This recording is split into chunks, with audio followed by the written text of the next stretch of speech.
પ્રકરણ 9 આવરે વરસાદ. બાળમિત્રો, ચાલો હું તમને આજે એક સરસ વાર્તા કહું.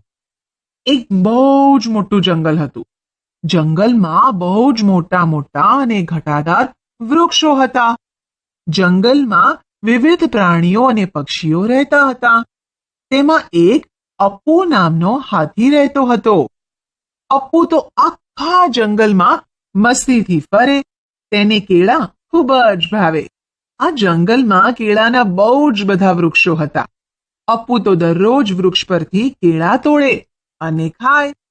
અપ્પુ એક દિવસ કેળા તોડીને ખાતો હતો. ત્યારે તેણે જોયું કે કેળાના વૃક્ષો તો નમી પડ્યા છે. મિત્રો, જંગલમાં ઘણા સમયથી વરસાદ પડ્યો ન હતો, એટલે વૃક્ષોને પાણી મળ્યું ન હતું. તેથી વૃક્ષો નમી પડ્યા હતા. અપ્પુને વૃક્ષોની આવી હાલત જોઈને મનમાં વિચાર આવ્યો કે મારે મારી સૂંઢમાં પાણી ભરીને લાવવું જોઈએ. તે તરત જ નદી તરફ ચાલવા લાગ્યો. થોડી જ વારમાં તે નદી સુધી પહોંચી ગયો. નદીમાંથી અપ્પુએ ખૂબ જ પાણી પીધું. પછી અપ્પુએ તેની સૂંઢમાં પાણી ભરી ને સ્નાન પણ કર્યું. તેને તો ખૂબ જ મજા આવી ગઈ. પછી અપ્પુ સૂંઢમાં પાણી ભરી જંગલમાં કેળાના વૃક્ષો પાસે જાય છે અને વૃક્ષોને પાણી પીવડાવે છે. પછી તો દરરોજ અપ્પુ કેળાના વૃક્ષોને પાણી પીવડાવવા લાગ્યો અને થોડા દિવસમાં તો વૃક્ષો સરસ લીલાછમ બની ગયા. કેળાના લીલાછમ વૃક્ષો જોઈ અપ્પુ ખુશ થઈ ગયો અને વૃક્ષોને કહેવા લાગ્યો કે તમે મને દરરોજ સ્વાદિષ્ટ અને પાકા કેળા આપો છો, એટલે હવેથી હું દરરોજ તમારા માટે પાણી લઈ આવીશ અને તમને પીવડાવીશ. આ સાંભળી કેળાના વૃક્ષો પણ ખૂબ જ ખુશ થઈ ગયા. મિત્રો, કેવી લાગી વાર્તા? મજા આવી ને? ચાલો હવે તેના પરથી કેટલાક પ્રશ્નોના ઉત્તર મેળવીએ. કેળાના વૃક્ષને પાણી ન મળે તો શું થાય? કેળાના વૃક્ષને પાણી ન મળે તો વૃક્ષો નમી પડે. તમારી આસપાસ ઉગતા વૃક્ષોને પાણી ક્યાંથી મળે છે? વરસાદમાંથી. વરસાદ આવવાથી આપણી આસપાસ ઉગતા વૃક્ષોને પાણી મળે છે. આ ઉપરાંત વૃક્ષોના મૂળ જમીનમાં સંગ્રહાયેલું પાણી અને અન્ય ક્ષારો વૃક્ષોને પહોંચાડે છે. તમે પ્રાણીઓને પાણી પીતા જોયા છે? ક્યાં? તળાવમાં અને નદીમાં. ખરું ને? તમે કોઈ પ્રાણીને પાણી પાયું છે? તે કઈ રીતે પાણી પીવે છે?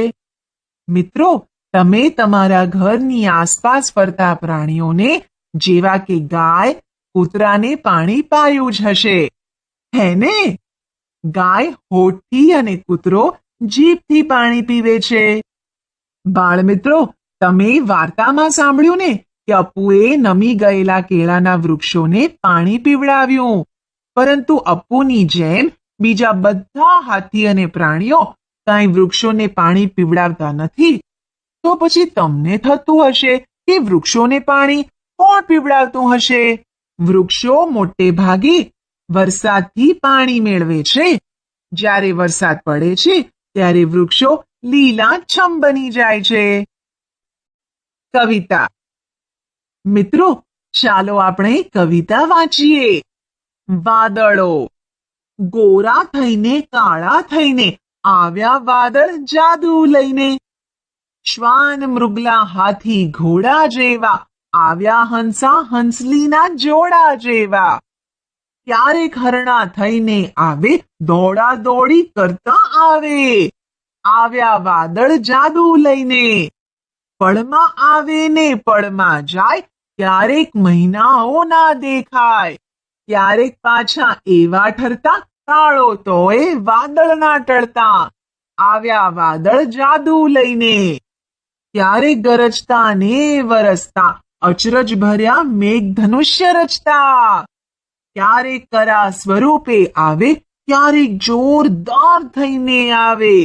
આવ્યા વાદળ જાદુ લઈને, ગોરા થઈને કાળા થઈને. હરીશ નિગમ.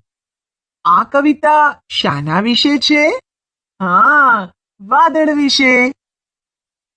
મિત્રો, તમે સફેદ એટલે કે ધોળા અને કાળા રંગના વાદળો જોયા છે? આકાશમાં વાદળ ક્યારેક ધોળા રૂ જેવા તો ક્યારેક કાળા ડિબાંગ દેખાય છે. વળી તે અલગ અલગ આકારમાં પણ દેખાય છે. ક્યારેક હાથી ઘોડાના આકારમાં, તો ક્યારેક હરણ કે કૂતરાના આકારમાં, તો વળી ક્યારેક હંસની જોડ જેવા દેખાય છે. ચોમાસાની ઋતુમાં ક્યારેક અચાનક જ આકાશ કાળા કાળા વાદળોથી ઘેરાઈ જાય છે, તો પછી ક્યારેક વળી બિલકુલ સ્વચ્છ આકાશ દેખાય છે અને વાદળા અચાનક જ ગાયબ થઈ જાય છે. ચોમાસામાં વરસાદ પડ્યા પછી આકાશમાં વાદળા સુંદર મેઘધનુષની રચના કરે છે.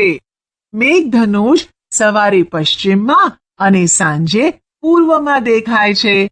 આ વાદળ ક્યારેક જોરદાર વરસાદ વરસાવે છે, તો ક્યારેક કરા એટલે કે બરફના ટુકડા વરસાવે છે. મિત્રો, આપણે ગીતમાં જોયું કે વાદળોમાં ઘણી વસ્તુઓ દેખાય છે. ચાલો હવે આપણે કેટલાક પ્રશ્નોના ઉત્તર મેળવીએ. બધા વાદળો શું કરે છે? બધા વાદળો આકાશમાં આમ તેમ દોડાદોડી કરે છે. વાદળો ગડગડાટ કરે છે અને તે વરસાદ લાવવાનું કાર્ય કરે છે.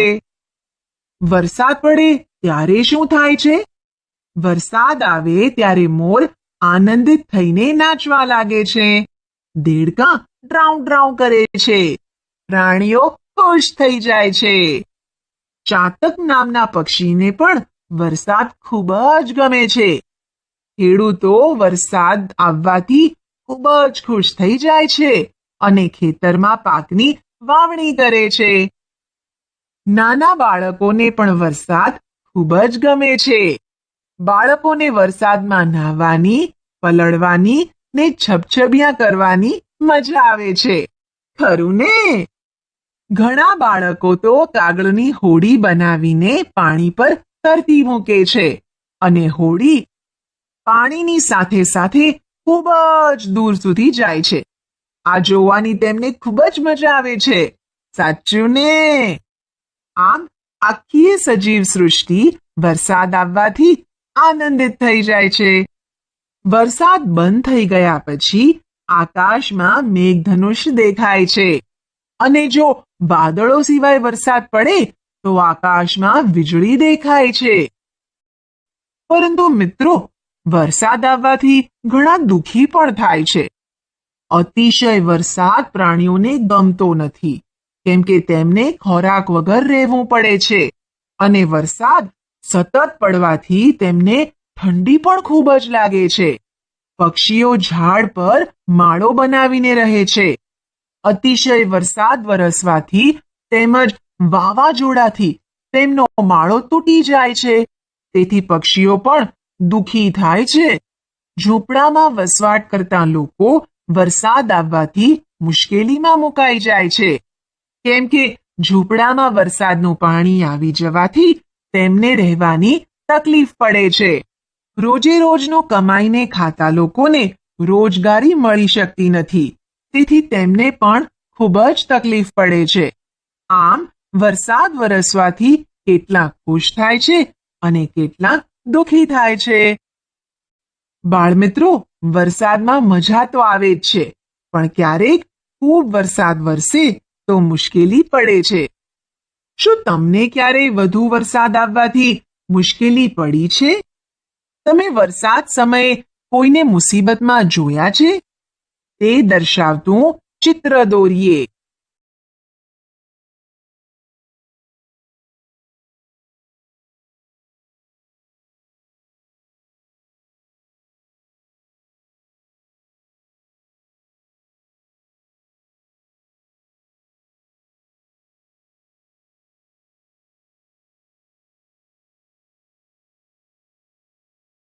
એ હા, દોરાઈ ગયું.